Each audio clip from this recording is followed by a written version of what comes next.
Recently, the YouTuber named Dr. Skipper has made a video called Godzilla in America Does Not Work. It's a controversial video to say the least. It's come to the point that the entire fanbase is at his throat. But why? Well, because it's edited like it was made for a person with ADD, it makes some questionable claims regarding the 2014 movie, and frankly, it's horribly researched. With people coming to the conclusion that Dr. Skipper doesn't understand Godzilla, and in this video I will be going down the video and demonstrate exactly what is wrong with it.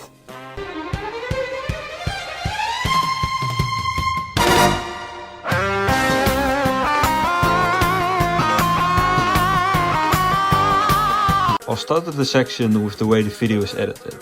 The editing is very hyperactive and unnecessarily busy. And it's weird because it's only this hyperactive at the start.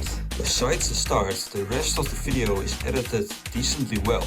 It creates this contrast between a very hyperactive start and a more regularly paced rest of the video. And it's especially noticeable because at the start of the video, he keeps trying to change the subject matter to force more jokes. First he talks about Godzilla, then he talks about Mickey Mouse, then talks about GTA, then goes back to Godzilla, and then he talks about how he has uploaded a new WoW, and then forces a Planet Fist Zombie joke until he finally sticks to the main subject of the video. Just kidding, because he then starts to talk about himself. And all of this in the first 3 minutes of the video. And the thing is, it's to his own detriment, because there are A, people who clicked off the video because it was so fucking fast, and B, the jokes don't even land because you don't get the time to process them and they just feel so incredibly forced. Another problem is the way he uses footage. He constantly uses footage that straight up contradicts what he's saying, where it would have made a lot more sense to put something else there. A good example is when he mentions the Imperial Japanese conquest of Asia.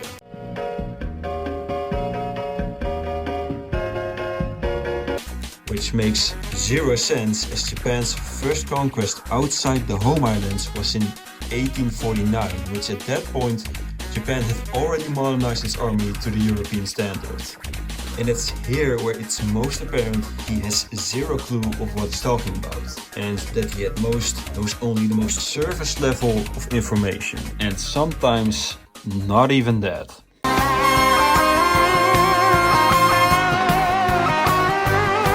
I think the biggest issue people have with this video is the narrative Dr. Skipper creates around the Godzilla franchise. He claims that Godzilla is a victim of what he calls the Jurassic Park effect, where due to the success of the first movie they just make more and more without any principle or the message that the first movie had. This leading to Godzilla getting rebooted. And although this is true, it's an extreme oversimplification. His main problem with Godzilla movies is the lack of seriousness and a message, with him saying that 89% of the Godzilla movies are terrible. This is bullshit. There are several Godzilla movies with a message that he doesn't mention at all. Both King Kong vs. Godzilla and Mothra vs. Godzilla have criticism on capitalism and human greed. The plots of both of these movies would not have happened if it weren't for some businessman trying to capitalize off the monsters. Godzilla vs. Hedorah has a message about pollution, with the title monster Hedorah having a very similar origin story to that of Godzilla in the first movie.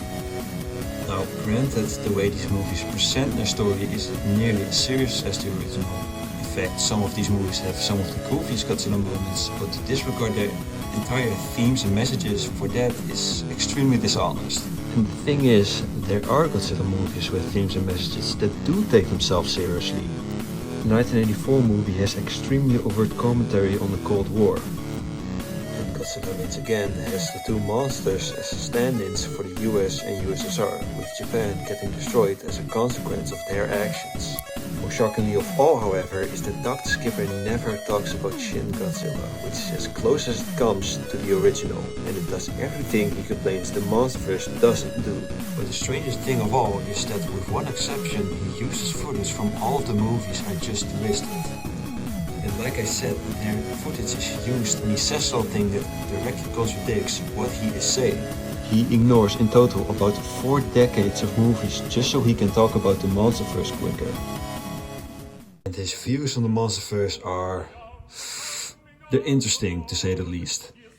Skipper doesn't like Godzilla 2014, and that's not a problem. But the reasoning behind it and the way he phrases it is downright absurd. He compares Godzilla 2014 to Godzilla -1 and the original, which is stupid because these movies aren't even trying to do the same thing.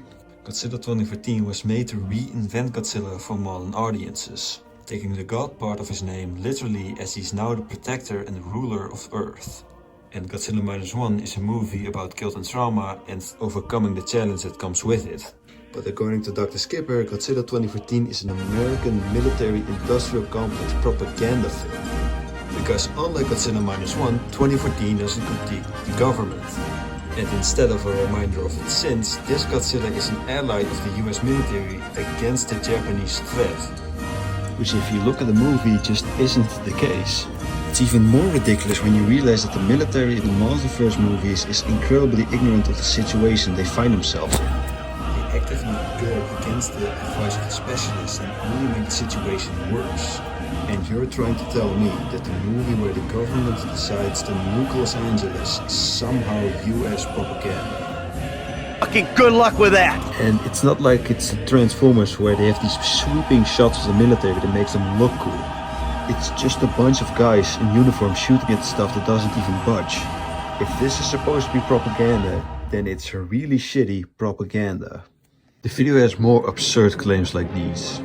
That the Mutos are stand-ins for Japan, somehow, and that Godzilla is public domain in the US. Or that it's in the public domain in the United States. No! And that the reason why Godzilla became a hero and less serious in the 60s was because of the US. And this has been a problem since 1956, when America turned a tragedy film to a blockbuster, gutting it of any meaning, and no surprise Godzilla King of the Monsters made way more money than Gojira. So much so that Japan stopped calling him Gojira and took on Godzilla, and repainted his image as the savior of Japan that fought giant monsters. The footage he's using here are from movies where Godzilla is the villain. The thing is, Godzilla's first fight was in 1995. The original Godzilla wasn't even released in the US until 1965. And no, they did not change the name. Japan still calls him Gojira.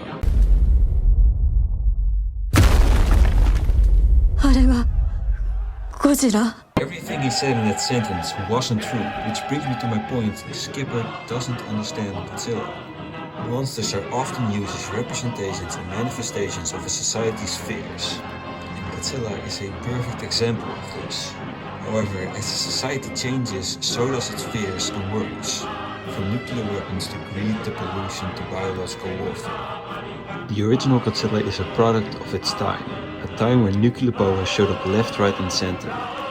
But as nuclear energy became a viable source of power and nuclear powers had no interest in a nuclear war with one another, it became apparent that Hiroshima and Nagasaki would be the worst that would be seen of nuclear science for decades. And to this day, they still are. It's only when things go wrong in an unexpected way, like a fishing boat being radiated over a nuclear meltdown, that fear returns.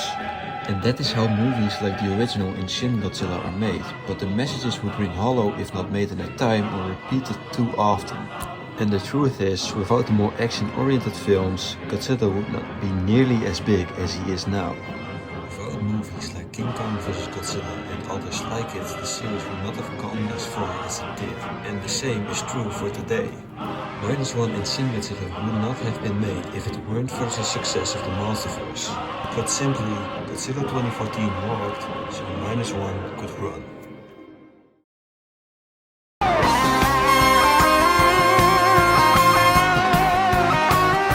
There's one problem I have with Godzilla -1 is that its success has led to people acting like it's some big fuck you to Western cinema and particularly the Monsterverse, when it's really not.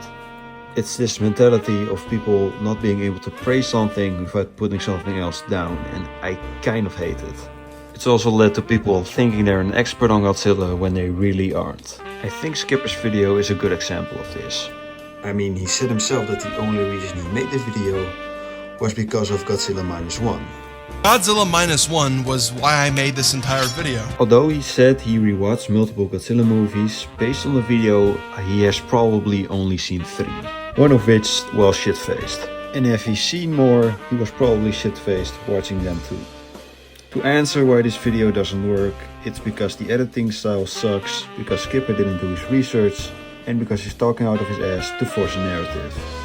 I'm far from the first to say much of this, as there's already thousands of videos like this and they probably did it better. But I had no better idea for this month's video, so I did it anyway.